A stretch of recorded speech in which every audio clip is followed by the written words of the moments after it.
Hello everyone, welcome to my YouTube channel. Friends, आज के इस वीडियो में हम चैन रिएक्शन को पढ़ने वाले हैं, जो कि न्यूक्लियर फिजिक्स का एक टॉपिक है। फ्रेंड्स, अगर आपको न्यूक्लियर फिजिक्स में कोई भी प्रॉब्लम है तो आप नीचे डिस्क्रिप्शन बॉक्स में, मतलब नीचे इस वीडियो के नीचे डिस्क्रिप्शन बॉक्स में लिंक होगा न्यूक्लियर फिजिक्स प्लेलिस्ट का, वहाँ से आप जाके ज़रूर देखो। अगर आपको न्यूक्लियर फिजिक्स को अच्छे से समझना है तो वन बाय वन सारे टॉपिक्स को मैंने कवर करा रखा है। अगर नहीं हुए एक आध दो टॉपिक तो आने वाले कुछ दिनों में, 2 4 10 दिनों में कवर हो जाएंगे, या फिर ऐसा भी हो सकता है कि जब आप देखो तो उस समय सारे कवर हो चुके होंगे। तो आप नीचे डिस्क्रिप्शन बॉक्स में लिंक है, वहाँ से जाके ज़रूर देखो। साथ ही साथ अगर आप किसी कॉम्पिटिटिव एग्ज़ाम की तैयारी करते हैं तो आपके लिए यहाँ पे इंग्लिश और मैथमेटिक्स के वीडियोस समय समय पर अपलोड होते रहते हैं, तो आप इस चैनल को ज़रूर सब्सक्राइब करो। अगर आप एक स्टूडेंट हो, किसी भी लेवल के स्टूडेंट हो, या अगर आप कॉलेज में हो या फिर किसी कॉम्पिटिटिव एग्जाम की प्रिपरेशन करते हो। नाउ अब हम अपने चैन रिएक्शन को देखते हैं। फ्रेंड्स, चैन रिएक्शन को समझने से पहले हमें एक रिएक्शन को समझनी होगी, जो कि कुछ ऐसे है। यहाँ पे एक यूरेनियम है जिसका एटॉमिक मास 235 है, एटॉमिक नंबर 92 है। इस पर हम एक न्यूट्रॉन का बम्बार्डमेंट कराएंगे, तब ये हमारा क्या होगा, रिएक्शन स्टार्ट होगी। अच्छा, ऐसा क्यों होगा हम देखते हैं। एक यूरेनियम है जिसका एटॉमिक मास 235 है। ये अनस्टेबल तो होता ही है, लेकिन ये ब्रेक कब करता है? ब्रेक तब करता है जब हम इसको एक न्यूट्रॉन या फिर कोई एलिमेंट्री पार्टिकल से हाई वेलोसिटी से क्या कराते हैं, इसके ऊपर हम एक हाई वेलोसिटी न्यूट्रॉन या फिर कोई एलिमेंट्री पार्टिकल को इंसिडेंट कराते हैं। ऐसा इसलिए होता है ताकि जब इसकी वेलोसिटी हाई रहती है तो ये यूरेनियम के न्यूक्लियस में जाके एक इस अपने अपने मोमेंटम से उसको कोलाइड करता है। उस कोलाइड होने की वजह से जो इसका यूरेनियम का न्यूक्लियस है उसमें एक मोमेंटम जनरेट होता है, और उस मोमेंटम की वजह से इसके न्यूक्लियस के अंदर वाइब्रेशन होती है, और वो अगर वो वाइब्रेशन एक लिमिट को क्रॉस कर गई तो इसकी न्यूक्लियस ब्रेक हो जाएगा। जिस थियरी को हम आगे अगले वीडियो में कवर करेंगे, उसका नाम है वोर wheeler theory of nuclear fission. ये थ्योरी ये बताती है कि हमारा न्यूक्लियर फिजन कैसे होती है, क्या प्रोसेस होती है, न्यूक्लियस के अंदर क्या होती है। तो जनरली एक मोमेंटम जनरेट होता है जिसकी वजह से हमारी यूरेनियम ब्रेक कर जाती है, न्यूट्रॉन हाई वेलोसिटी होता है। तो इस रिएक्शन में हम ये देखेंगे कि हमारे पास बेरियम मिल रहा है 56 एटॉमिक नंबर का, और क्रिप्टॉन मिल रहा है 36 एटॉमिक नंबर का। इससे हमको कोई लेना देना नहीं। हमको इस रिएक्शन में ये समझना होगा कि हम एक न्यूट्रॉन दे रहे हैं और हमें 3 न्यूट्रॉन मिल रहे हैं। हम एक न्यूट्रॉन दे रहे हैं और 3 न्यूट्रॉन हमें मिल रहे हैं। इसका मतलब ये है कि अगर कहीं पे हमारे पास रेडियो एक्टिव न्यूक्लियस का सैंपल होगा, रेडियो एक्टिव एटम्स का सैंपल होगा, जहाँ पे बहुत सारे यूरेनियम होंगे।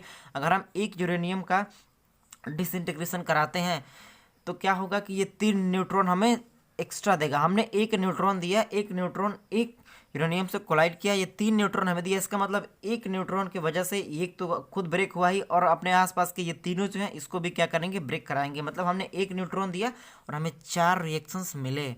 इसी को हम कहते हैं चेन रिएक्शन। इन मल्टीपल रिएक्शंस हमने तो एक कराए लेकिन हो 4 रहे हैं, इसी को हम चेन रिएक्शन कहते हैं। आइए हम इसको अब डिटेल में देखते हैं कि अगर आप ये क्वेश्चन आपके एग्जाम में आता है तो आप कैसे लिखेंगे।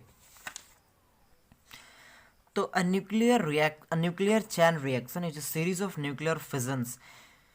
ये जो न्यूक्लियर फिजन की जो चैन रिएक्शन होता है, ये बहुत सारे सीरीज ऑफ न्यूक्लियर फिजन्स होते हैं। जनरली कुछ नहीं होता है, बहुत सारे न्यूक्लियर फिजन्स होते हैं जो एक सीरीज में होते हैं। इसी को हम न्यूक्लियर चैन रिएक्शन कहते हैं।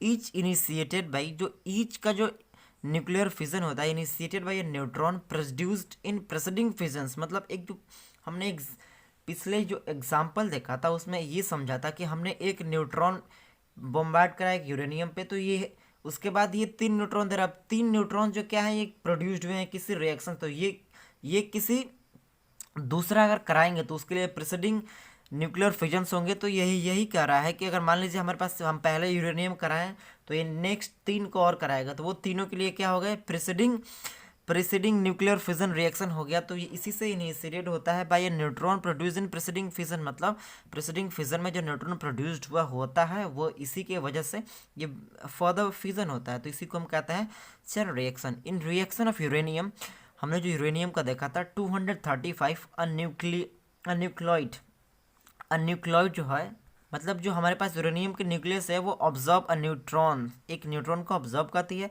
एंड फिजन टू रिलीज, उसके बाद फिजन होता है, रिलीज करता है 3 न्यू न्यूट्रॉन्स को।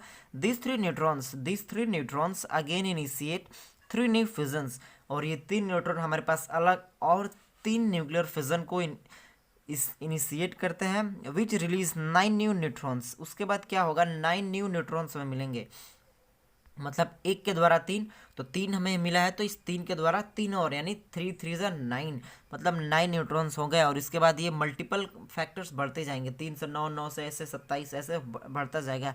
Ready to initiate fission reaction and this chain continues to grow, और ये चेन हमेशा बढ़ती ही रहती है, 3 से 9, 9 से 27, 27 से फिर ऐसे मल्टीप्लाइड बाई 3, 81, मतलब ऐसे बढ़ता रहता है, और इसी को हम कहते हैं चेन रिएक्शन। और इसके लिखने के साथ साथ आप इस डायग्राम को ज़रूर बनाइएगा अपने एग्ज़ाम में।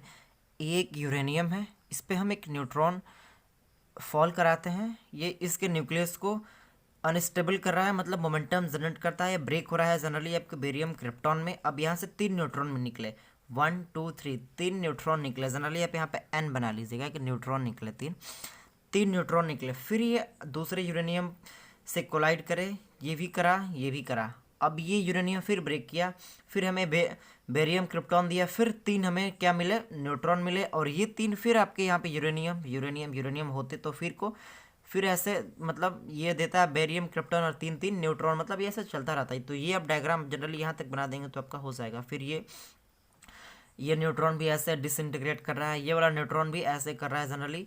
एक यूरेनियम है, बेरियम दे रहा है, क्रिप्टॉन दे रहा है, और यहाँ पे न्यूट्रॉन 3 दे रहे हैं। फिर यहाँ पे यूरेनियम होगा, फिर यूरेनियम, फिर यूरेनियम, फिर बेरियम, फिर क्रिप्टॉन देगा, फिर 3 न्यूट्रॉन देगा। तो ये डायग्राम ईजी है, आप इसे एक बार देख लें, समझ लें, इसे एग्ज़ाम में बना के आइएगा अगर आपके क्वेश्चन में ये आता है तो।